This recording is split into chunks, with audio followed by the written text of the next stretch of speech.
The new strain of COVID-19, first detected in South Africa, is a variant of concern, according to the World Health Organization. Omicron has so far been traced to travellers in Botswana, Hong Kong and Israel.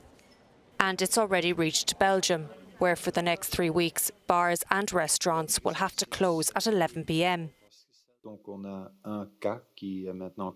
According to the Belgian health minister, we have one case of this variant that is now confirmed. It was carried by someone who came from abroad, who tested positive on November 22nd, who was not vaccinated, who had not been infected before. So a case has been observed and confirmed.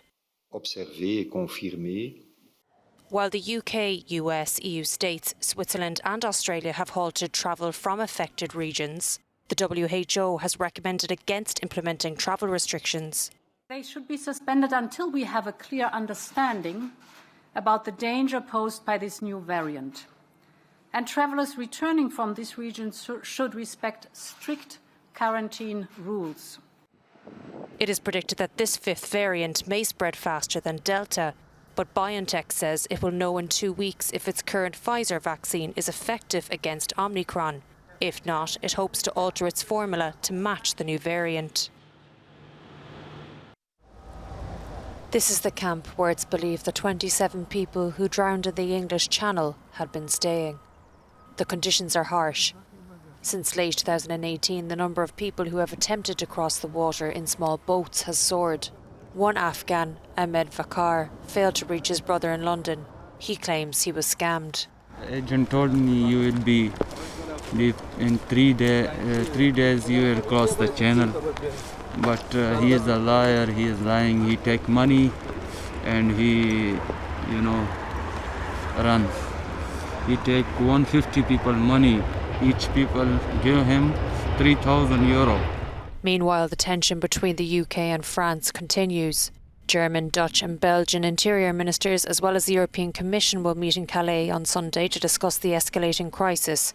But Britain's invitation has been cancelled. This is a long-term problem. How long are these coastal patrols going to be able to be kept up? Days, weeks, months?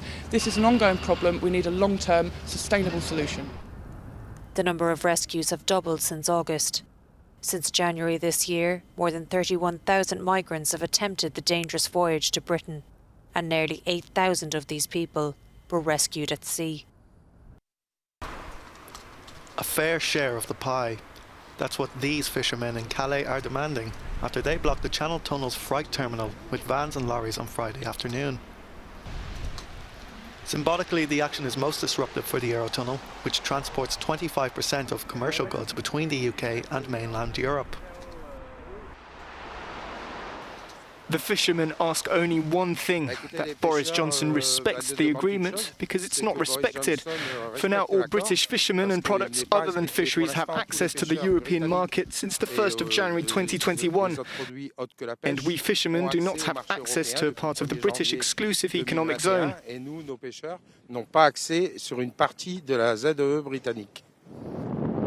Meanwhile, similar protests, such as a blockade by these trawlers from port towns such as Ouistreham and Saint-Malo, also took place on Friday afternoon. They are demanding a return to pre-Brexit trade practices and regulations. For trawlers, this would normally be the busiest time of year, with Christmas right around the corner. We are going to show the British government that we can be a nuisance, but we don't want to get to this point yet. When I say nuisance, Christmas is coming. We want to continue and get our licenses back. The fishing rights we had before, the ones we've had for decades. We even worked in the waters there before the Granville Bay Agreement. We've always worked with our Channel Island mates. We've always got along very well. Under the Brexit agreement, European fishermen can continue to work in British waters, if they can prove that that was their place of work. It is on these credentials that the French and the British are arguing. The European Commission issued an ultimatum to London on Wednesday to settle this dispute by December 10th. A reboot in Rome for a strained relationship. French President Emmanuel Macron and Italian Prime Minister Mario Draghi have signed a new pact aiming to strengthen ties across a broad range of areas. The Quirinale Treaty comes after tensions in recent years over sensitive issues including migration and Libya. The neighbours will now focus on what unites them rather than divides them. In ambito migratorio, on the migration issue, we recognize the need for a policy to manage asylum flows shared by the EU and based on the principles of responsibility and solidarity. We are committed to protecting our agricultural systems. On this point too, we have reached a common position. It's an extremely important issue for our two countries. È un tema di estrema importanza per i nostri due paesi. The two leaders also agreed on cooperation in areas that are of strategic interest for the European Union. Both share a vision of deepening EU integration. We have also a common vocation on major projects of common European interest, such as hydrogen, cloud and space. This morning we are announcing an important agreement on space to boost an industry so important for our businesses in the civil and the military fields. We've also had clarification in the field of launches and new projects. We are writing a very important page in our space cooperation.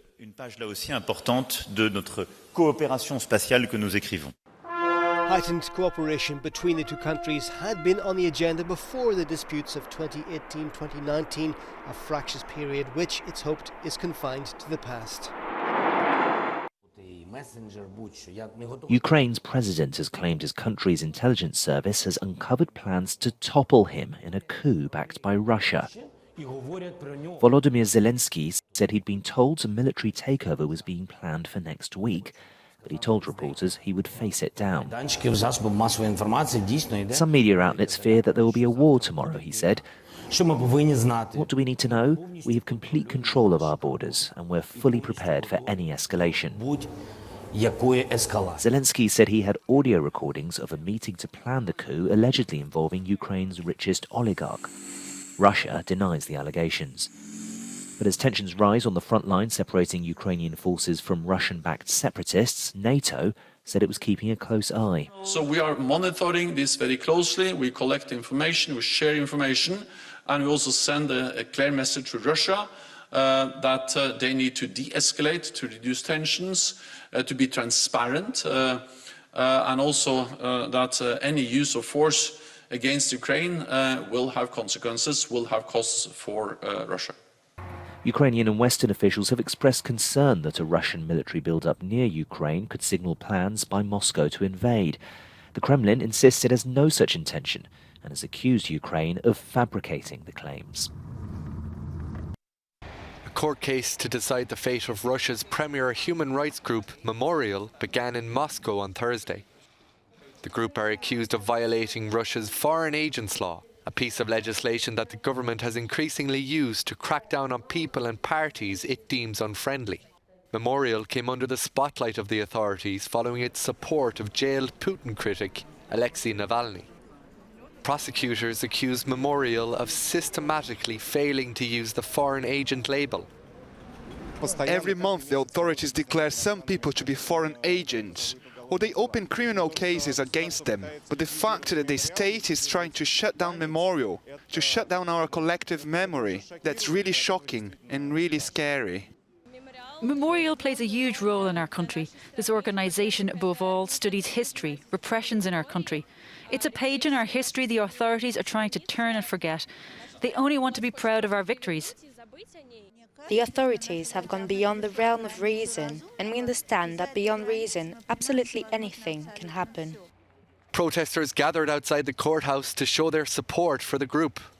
One woman holding a banner which read, "Thank you, Memorial, for remembering us," was detained by the police. The case has been adjourned until December 14th. Musical theatre master Stephen Sondheim has died at the age of 91 at his home in Connecticut. The songwriter reshaped American musicals in the second half of the 20th century.